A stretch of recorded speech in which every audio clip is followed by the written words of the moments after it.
الرحمن الرحیم والصلاة والسلام علی سید الانبیاء والمرسلین وعلی آلہ واصحابہ وازواجہ وذریاتہ واہل بیتہ اجمعین برحمتک یا ارحم الراحمین۔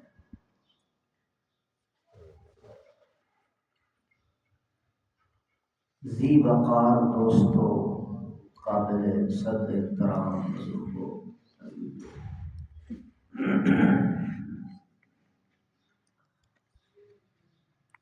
سیدنا موسیٰ علیہ السلام اپنی برادری کو لے کر اپنی قوم بنی اسرائیل کو لے کر مصر سے نکل گئے اور آگے سمندر کے کنارے پہ آ کے کھڑے ہو گئے۔ پل نہیں، کشتی نہیں، گزرنے کا کوئی راستہ نہیں، کوئی سبیل نہیں سمجھ آ رہی کہ سمندر کو کیسے پار کیا جائے۔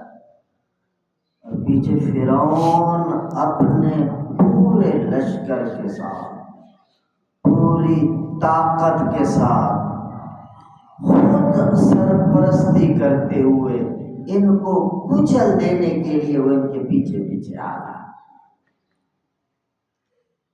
اب قوم موسیٰ علیہ السلام سے کہتی ہے اِنَّا لَمُدْرَكُونَ،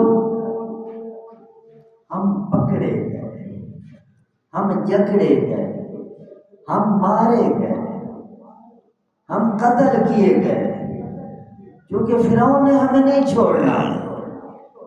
موسیٰ علیہ السلام اپنا عصا مبارک لے کے سمندر کے کنارے پہ کھڑے اور نگاہیں لگی ہوئی ہیں عرش معلیٰ پر، کیونکہ نبی خدا کے اشاروں پہ چلتا ہے۔ قوم جب بار بار اصرار کرتی ہے تو ایک جملہ بولا حضرت موسیٰ علیہ السلام نے، وہ قرآن پاک میں آتا ہے، سورۃ الشعراء 19واں پارہ۔ ایک بول بولا، بڑا قیمتی بول ہے وہ، اگر آپ وظیفے کے طور پر استعمال کریں تو بڑا کام آئے۔ کیا بول بولا؟ قوم سے مخاطب ہو کے فرمایا کلا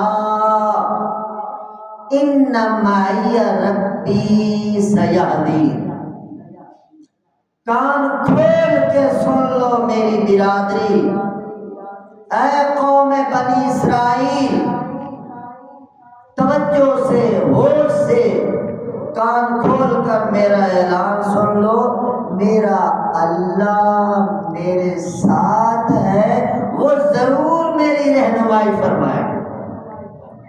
اب اس ترجمے پر غور کر کے اگر آپ کسی مسئلے میں یہ لفظ پڑھتے ہیں، یہ قرآن کا وظیفہ، یہ اللہ میرے ساتھ ہے، اللہ میری رہنمائی فرمائے گا، اللہ میرے ساتھ ہے، اللہ میری رہنمائی فرمائے گا، تو خود سوچو اللہ کا قرآن، اللہ کا بتایا ہوا وظیفہ اور موسیٰ علیہ السلام کی زبان سے نکلا ہوا، اس میں کتنی تاثیر ہوگی میں نہیں بیان کر سکتا۔ تو موسیٰ علیہ السلام کی قوم چونکہ بڑی تیز مزاج اور جلد باز اور الڑ قسم کی، نافرمان قسم کی قوم تھی، یہودی آج بھی وہ شیطان پھٹکارے ہوئے، مگر اللہ نے بڑا لاڈ کیا ہے، بڑا پیار دیا، بڑی رحمتیں برسائی۔ تو موسیٰ علیہ السلام یہ بات کر کے پھر کھڑے ہو گئے، اللہ کی طرف نگاہ لگی ہوئی، مدد تو ادھر سے آنی ہے نا۔ جب وہ امتحان میں رکھے گا، امتحان چلے گا، جب وہ رہنمائی کرے گا اور مسئلہ حل ہوگا تو پھر شکر کا وقت آ جائے گا۔ امتحان میں صبر کرنا ہوتا ہے، جب امتحان ٹل جائے، مسئلہ حل ہو جائے، پھر شکر کرنا ہوتا ہے۔ شکر صبر کے درمیان مومن کی زندگی چلتی ہے۔ تو موسیٰ علیہ السلام جب انتہائی پریشان حالت میں اور قوم بھی جذبات میں بار بار پوچھتی ہے، سوال کرتی ہے، تو اللہ کی طرف سے الہام ہوا، فَأَوْحَيْنَا إِلَى مُوسَىٰ أَنِ اضْرِب بِّعَصَاكَ الْبَحْرَ، اے میرا کلیم، یہ جو ہاتھ میں ڈنڈا لیے کھڑے ہو، اس سے سمندر پہ ماریے، پانی پہ ماریے، بحر، اضرب بعصاک البحر، سمندر پہ ڈنڈا لگے گا، عصا لگے گا، سوٹا لگے گا تو کیا ہوگا؟ اللہ نے فرمایا آپ مارے تو صحیح، آگے میرا کرشمہ دیکھنا۔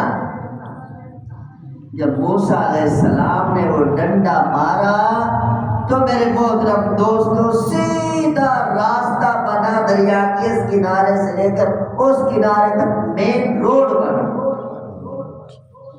اللہ پاک دیکھو نا، یہ اسباب کے ساتھ اس نظام کو چلا۔ اب سوٹا نہ مرواتے، ویسے ہی راستہ بنا دیتے۔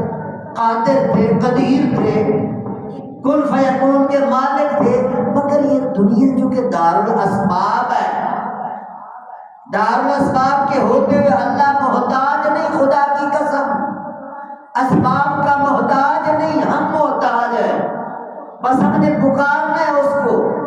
تو اللہ پاک نے راستہ بنایا۔ قرآن کہتا ہے دوسرے وَإِذْ فَرَقْنَا بِكُمُ الْبَحْرَ، فرقنا مانگ نکال دی اس سمندر کے اندر، سیدھا راستہ، فرقنا، ادھر والا پانی ادھر ہے، ادھر والا پانی ادھر ہے، بلکہ قرآن کہتا ہے کالطود العظیم، سمندر کی جو لہریں چل رہی تھی، جب موسیٰ علیہ السلام کا عصا لگا، جو اوپر لہریں تھی اوپر رہ گئی، جو نیچے لہریں تھی نیچے رہ گئی، کیونکہ اللہ کا آرڈر آ گیا۔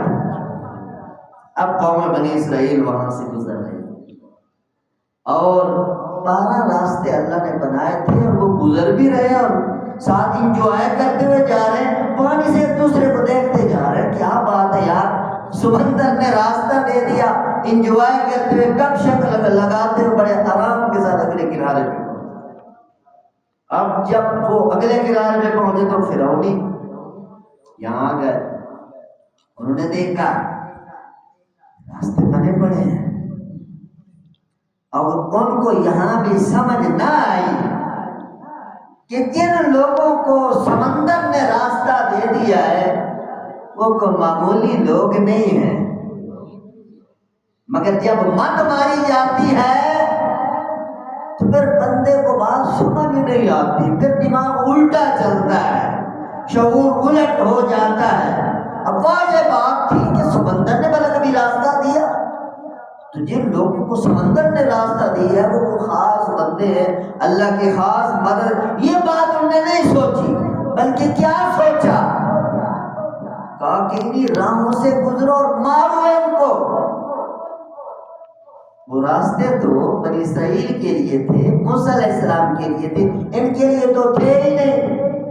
اللہ کی شان، یہ لوگ بنی اسرائیل جب پار گزر گئے اور یہ داخل ہوئے، وہ اس کنارے پہ ہیں، یہ اس کنارے پہ ہیں، اور یہ اندر انتقام کا جذبہ لے کر چلتے جا رہے ہیں۔ اور جب سارے اندر داخل ہو گئے، سمندر میں آ گئے، تو اللہ پاک نے حکم دے دیا راستوں کو اٹھ جاؤ، آرڈر آ گیا راہوں کو اٹھ جاؤ، اور موجوں کو آرڈر ہوا انہیں پٹک پٹک کے مارو، دبو دبو کر غرق کر دو، کیونکہ میں نے یہ راستے ان کی موت کے لیے بچھائے۔ اب راستہ ایک ہے، ایک نجات پا کے جا رہا ہے، اسی راستے سے ایک کو غرق کیا جا رہا ہے۔ یہ میرے رب کی شان ہے۔ اور اللہ قرآن میں کیا کہتے ہیں؟ انعام دیکھو بنی اسرائیل پر، وَإِذْ فَرَقْنَا بِكُمُ الْبَحْرَ فَأَنْجَيْنَاكُمْ وَأَغْرَقْنَا آلَ فِرْعَوْنَ وَأَنْتُمْ تَنظُرُونَ۔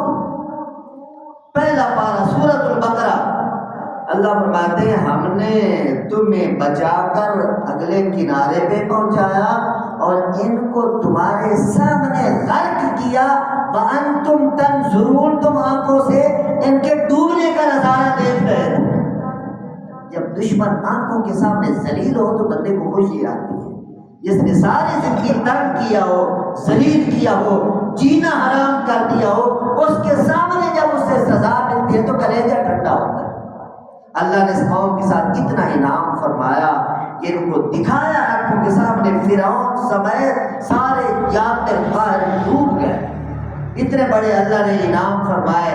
مگر بالآخر کیا ہوا میرے محترم دوستو قوم بنی اسرائیل کے ساتھ؟ انعام در انعام، قرآن کھولے تو آپ حیران ہو جائیں گے۔ بالآخر یہ لوگ نافرمانیاں کرتے کرتے کرتے اس نہج پہ پہنچے، اللہ نے ہمیشہ کی پھٹکار ان لوگوں پہ نازل کی۔ اب ہم ہر نماز کی ہر رکعت کے اندر غیر المغضوب علیہم جو پڑھتے ہیں، یہ مغضوب علیہم سے مراد یہ یہودی، یہ پھٹکارے ہوئے لوگ ہیں۔ اس سے سبق میرے دوستو یہ ملتا ہے کہ اللہ نے جتنے انعام دیے ہیں، پھر بندے کہا کہ ہے کہ سر سجود ہو کر ان کا شکریہ ادا کریں گے تو ایک تو پہلے والی نعمت پہ قائم رہے گی، دوسرا اس میں اضافہ ہوگا۔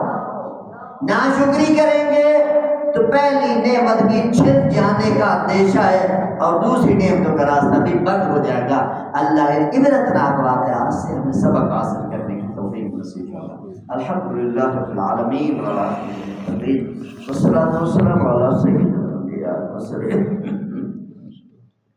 اللهم اغفر لنا وللمؤمنين والمؤمنات والمسلمين والمسلمات الأحياء منهم والأموات من الجنة والناس أجمعين إنك السميع القريب المجيب رب ارحمهما كما ربياني صغيرا صلى الله تعالى على حبيبه وخير خلقه سيدنا محمد وعلى آله وأصحابه أجمعين